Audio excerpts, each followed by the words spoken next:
It is now signed into law that the EV tax credit will be ending on September 30th, and for Tesla buyers, that's kind of a big deal.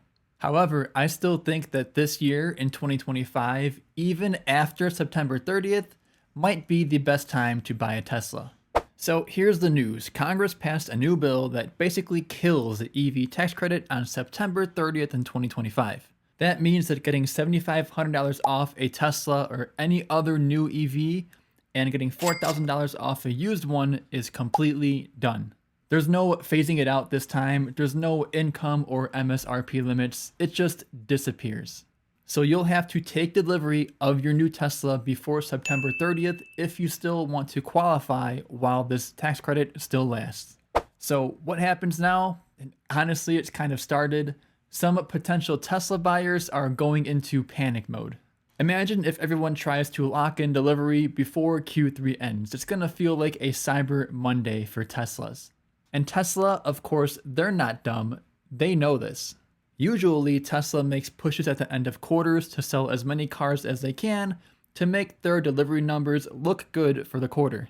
However, this time, if there's FOMO going around, they may actually pause incentives, at least temporarily, because they know people will be racing to beat the deadline of the tax credit going away. But here's where it kind of gets interesting, because we know Tesla's price strategy is pretty reactive. I'm not sure if it was 2023, but some time ago, the tax credit changed slightly and didn't apply to some Tesla trims. And what happened back then? Well, the night that took effect, Tesla dropped their prices by $7,500. Literally overnight. And just like now, there was a bunch of panic that was like, if you want this Tesla that currently qualifies, you better get it now before the credit goes away. So that price drop was not just a coincidence. FOMO sells cars, but also lowering the price also sells cars. And we know Tesla pushes at the end of quarters, but the end of Q4 also being the end of the year, Tesla historically gives an extra push at this time. Whether they're trying to hit delivery goals, satisfy shareholders, or just clear inventory, Tesla always goes big at the end of the year. We actually got our Model Y at the end of 2023. We got like $5,000 off the purchase price at the time because that was the incentive for us to take delivery of that car before the year ended. But now, to throw another curveball into this situation, we can't forget the fact that Tesla is planning to release a lower cost vehicle, likely by the end of the year, and it's likely a stripped down version of the Model Y or something similar. It's not a rumor that it's coming. Tesla has said themselves that it is coming. It's just a matter of when at this point. And here's the smart play that Tesla might make. If there's a lot of FOMO from buyers rushing to get the current models before the tax credit ends, Tesla can hold back the launch of this lower cost model until after September 30th. That way, Tesla can keep strong sales on current models through Q3 with the tax credit coming to an end, and then they can drop the new lower cost car in Q4, giving buyers a fresh incentive to buy a Tesla even without any sort of tax credit.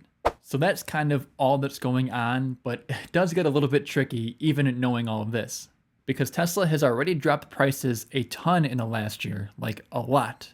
The Model 3 and Y are significantly cheaper nowadays than they were just a few years ago. So the question is, if Tesla is going to drop prices after September 30th, how much lower can they actually go? Tesla's profits have already taken a hit, and we don't know if they have another $7,500 of wiggle room like they did last time they slashed prices when the tax credit briefly went away. If Tesla sales slow down after the credit ends, sure, they might cut prices, but there's also a chance they won't, or not by $7,500 at least. There's just no guarantee. So that's this gamble, right? On one hand, you wait till the end of the year and just wait for prices to come down like they always have. Or you can buy now and lock in the tax credit, only to maybe find out just a few months later that you could have saved some extra money with end of year incentives. Either way, there's risk, because even if Tesla doesn't slash prices by $7,500 after September 30th, they can roll out some other incentives like free supercharging, financing offers, or inventory markdowns, because we've seen all of those before too. Like hypothetically, there is a scenario where at the end of the year, the car is more expensive than it was before September 30th, But now it would also come with like free supercharging and 0% financing. So the ultimate question, if you were going to ask me, should you buy before or after September 30th when the tax credit goes away? I would say if you're flexible on the build, maybe you don't care if it's white paint, upgraded wheels, waiting could possibly pay off if they discount inventory models.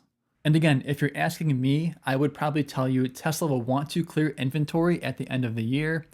I can almost guarantee this because it's happened every single year. But if you're picky about the spec, you want a custom order, or you're banking on that $7,500 tax credit, then buying before September 30th might just make sense. And this way, you're locking in one of the last guaranteed big discounts Tesla may ever get through the government. But honestly, I don't think there's a right or a wrong decision. I don't think you're choosing between missing out and winning.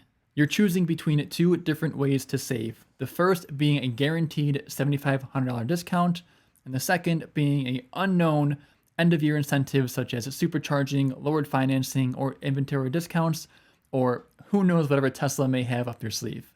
Or, of course, if you're waiting for Tesla's lower cost model, that is going to shake things up entirely if it does come out sometime soon. But I think either way, 2025 is the year to buy a Tesla, whether it's before the tax credit goes away or after. It's a unique opportunity. There will be a bunch of FOMO, but my advice is to not fall into it. Look at your situation and look at what Tesla has done in the past with end-of-year incentives, and don't assume that after September 30th, all the deals are just going to be gone forever.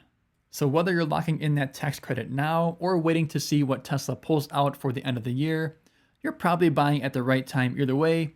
Just make sure it's the right time for you. And if you want more Tesla content and Tesla news, be sure to subscribe. And if you're in the market for a Tesla and gonna buy one this year, leave a comment down below and let me know if it's gonna be before or after September 30th when the credit goes away. But anyways, as always, thank you for watching, and I will catch you in the next one.